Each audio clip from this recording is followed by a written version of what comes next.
journeys and rail lines and histories and possibilities that he was intimately familiar with.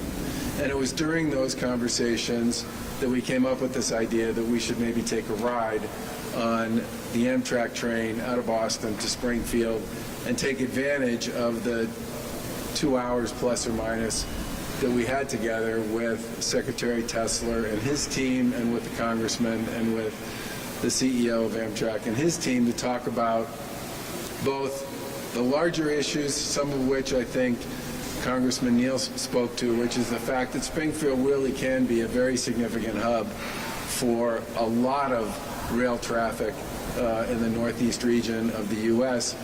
But it also gave us a chance to discuss in real time many of the issues associated with platforms and tracks and infrastructure and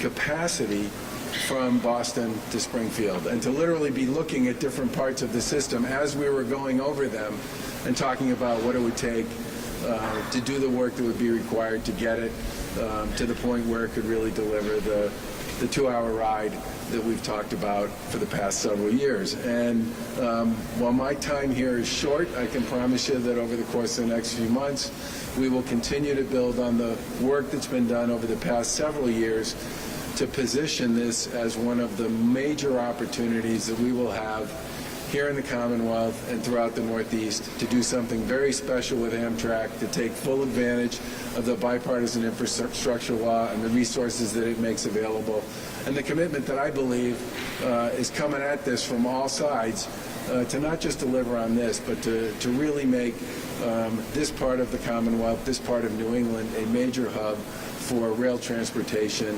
throughout the region. And again, Steve, I just want to thank you so much for that ride today. You demonstrated once again your very deep knowledge of both the history and the opportunity associated with this.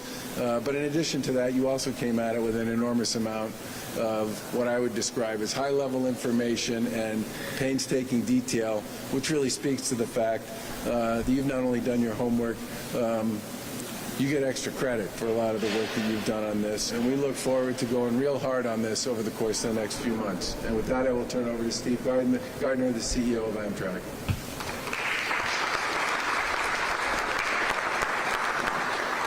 Thank you, Governor. Let me just say it's really Amtrak who has the thanking to do. The Commonwealth has incredible leadership from Chairman Neal and the incredible energy he's put to reactivating the rail network here in Springfield and across New England. And we're in a fantastic testament to that leadership here in this beautiful station, to the governor and his team. Secretary Meredith Schlesinger, the rail director, are focused on something that needs to happen all over America, which is that we need to rediscover the power of passenger rail to make our nation mobile and sustainable for the future. Little known fact, the United States has the largest rail network of any nation in the world. We have 50,000 more route miles than China, the second largest network in the world. We don't use much of it for moving people. We use it mostly for moving goods, but that wasn't always the case. In fact, Amtrak's network today is smaller than it was in 1971 when we were formed, but we've added 130 million people to this nation. We need to start moving more of those folks by trains. We need to do it in places like Springfield. And we have a credible opportunity here with the hard work of the chairman and the Biden administration to create the bipartisan infrastructure law.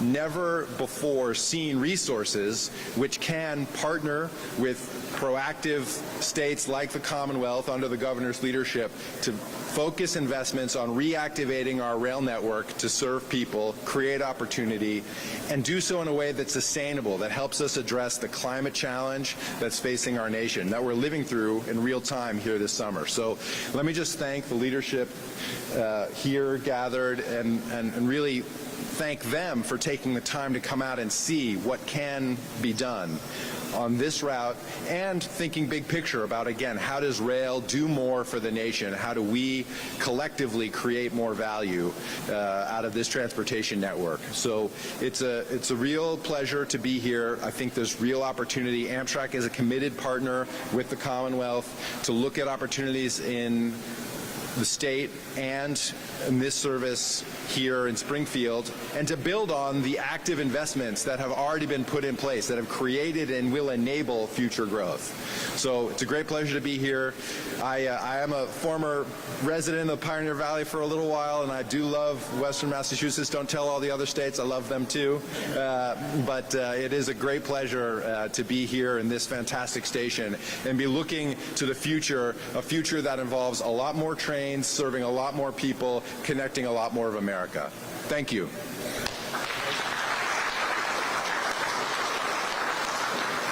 Now we have a chance to hear from Secretary Tessler, who's been marvelous to work with on this issue as well. And I received a tutorial today from these folks with the DOT. They were just great, and they know this every inch of the way, so we're delighted that the Secretary is with us.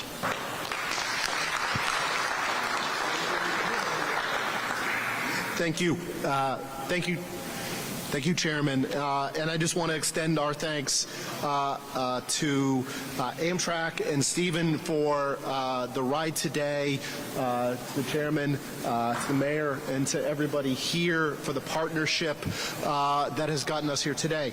You've heard a lot about our ride. I think there are two things I want to stress and just give a couple examples of the work that we have ongoing and will be working on. The two themes today, I think I'd summarize, is really the opportunity overall for passenger rail service and the strategic importance of Springfield as we look to this region and ways that we can add, improve, and supplement service. And I just want to go through a couple very quick details of work that we've been doing and are doing at this time. And we're doing it with the help of Amtrak. We should also note we work very closely with the state of New York and the state of Connecticut because, again, this is regional service and they're critical partners.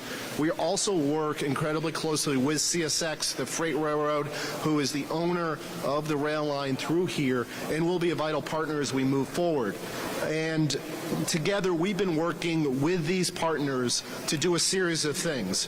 One, here today in Springfield Union Station, you see the work led by Chairman Neal and many others that have brought us to the restored station.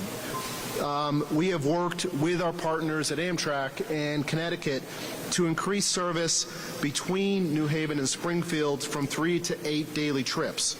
We've also started the pilot Valley Flyer service, extending service from Springfield to Greenfield with 2 daily trips. And just last month, we launched the Berkshire Flyer, a pilot of seasonal weekend service between New York City and Pittsfield via Albany. CSX has been a great partner with this. Amtrak has been a wonderful partner. We have brought back service for that weekend service to Pittsfield, where there hadn't been service for over 50 years. That pilot just began this summer. It will extend next summer. We've had consistent ridership and a tremendous amount of enthusiasm, and we really look forward to seeing where that grows. I also just want to mention very quickly other investments that we saw today and spent time on that are important strategically for here. We are working with Amtrak at South Station for investing in a $41 million grant to improve what we call Tower 1. That improves MBTA commuter rail service, Amtrak service through the Acceler and the Northeast Regional, and helps service that comes from east to west and west to east.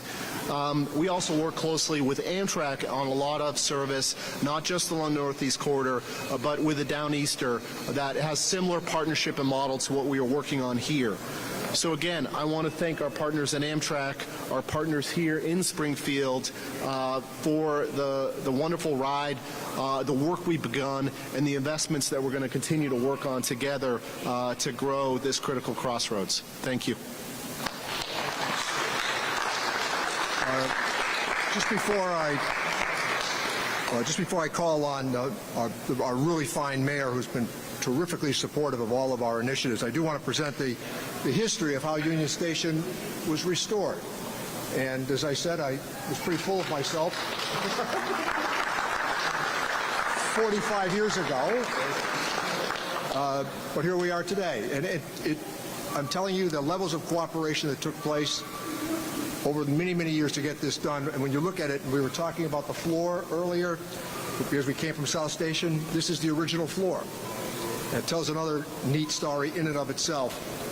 Great opportunity to hear from our really good mayor, Dominic Sarno. Thank you.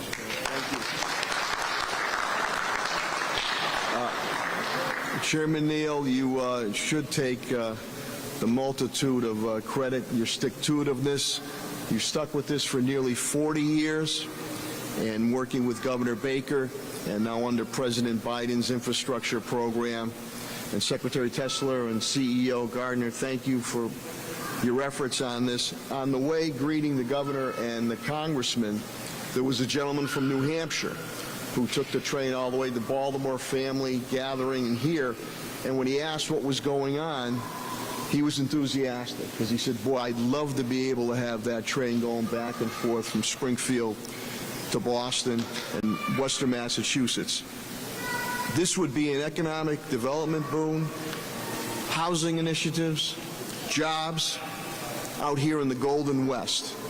And again, as I believe it was CEO Gardner indicated, we need to catch up with our European and our Asian nations.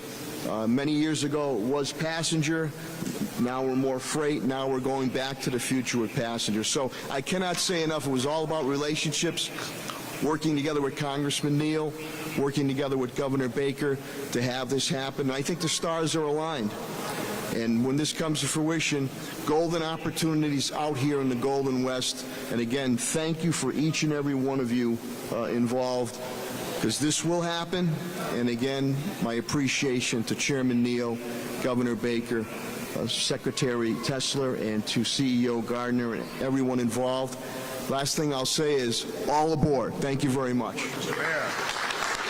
Questions? Questions?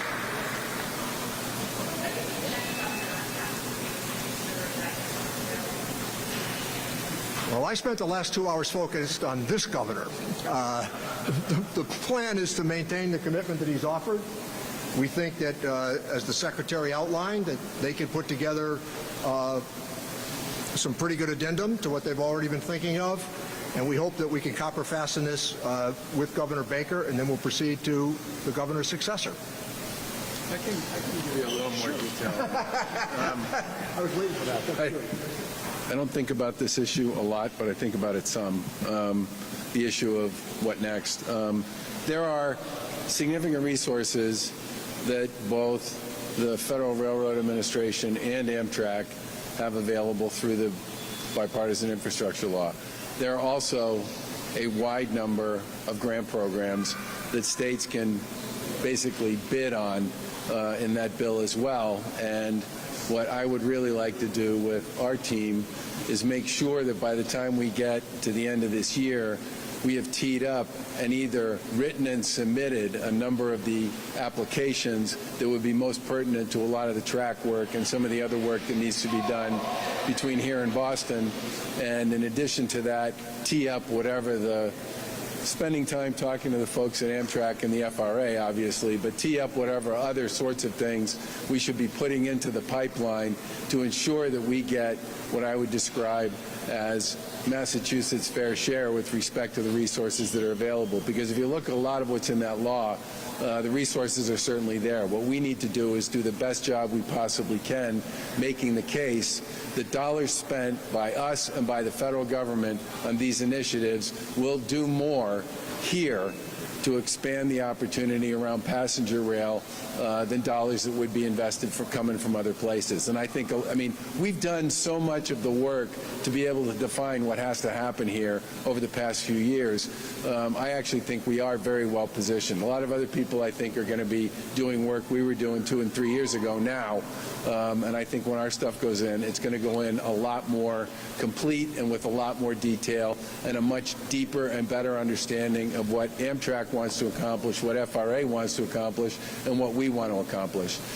So our goal is going to be make sure that this momentum, which we've all worked hard on, you know, just continues to run straight through the end of the calendar year and into whoever the next administration is. And I think we have the information and a lot of the detail we need to do that.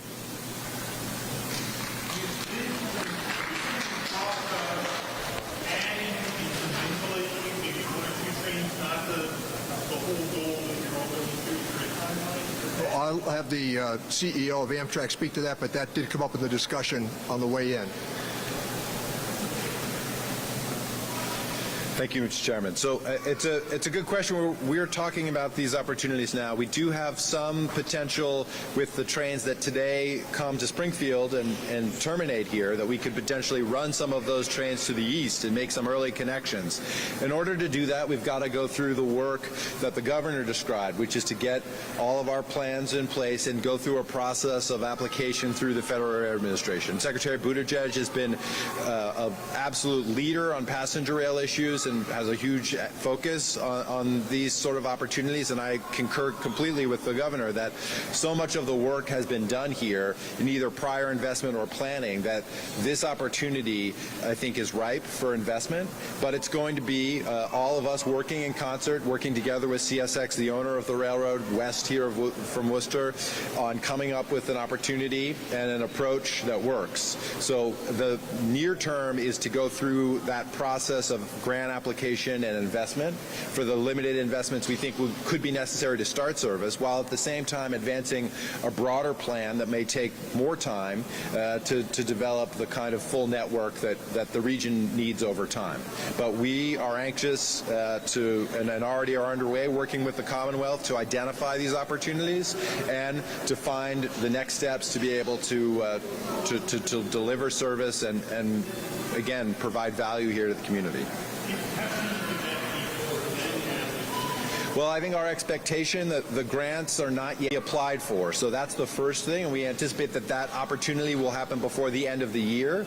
The Department of Transportation is going to be issuing those opportunities for grants, and so I would expect that early next year is when the applications will be due, and so we've got this time between now and sort of the end of the year to get ourselves ready to be able to apply for funds, and then as funds are awarded, then that produces a program schedule of investment. So, yep. I think that's the result. That will be the result of the work of us getting a plan together, going to get dollars, and having those dollars awarded. So everyone needs to just give a little bit of time for us to put that together. But I think the important thing is you see a group of folks here who are really committed to looking at this opportunity. Certainly Amtrak is. Last question. What is the time question? Well, we had that conversation with the legislative leadership, and I await their decision making. They believe that there are things that can be accomplished before that has to go into effect. So the conversation I had with the Speaker and the Senate President, it went fine. The legislative leadership did not seem to think so. We'll have to wait and see. Okay, thank you. I can put a PS on that. Go ahead. Do it. The legislature, I think what the legislature agreed to do works, which is they basically gave the folks at DOT about $250 million for this purpose, okay? But most of that's capital money, which means they're thinking of it as the match against the question you asked about, which is supporting federal grants applications. What they also included in that was a requirement that we do, I think by the end of the year, right? Is it March? Well, let's get it done by... We need to do what I would describe as a feasibility study or a sort of a review of what something like that sort of an authority would look like and how it would fit in the broader scheme of the state's transportation activity generally, which I think, look, the 250 was, I think, a statement about how important this is, but I believe they felt, and I'm perfectly comfortable with this, that we need to do some homework on what that would look like, how it would work, what the responsibility would be, how it would be governed, that kind of stuff, and get a report to them on that by, I thought it was by the end of the year. You sure it's by March? You guys would know, so it's due by March. Thanks, everybody. Thank you. Look forward to seeing you. We're going to be staying at Hammers next week if you're around. We're going to take down the garage.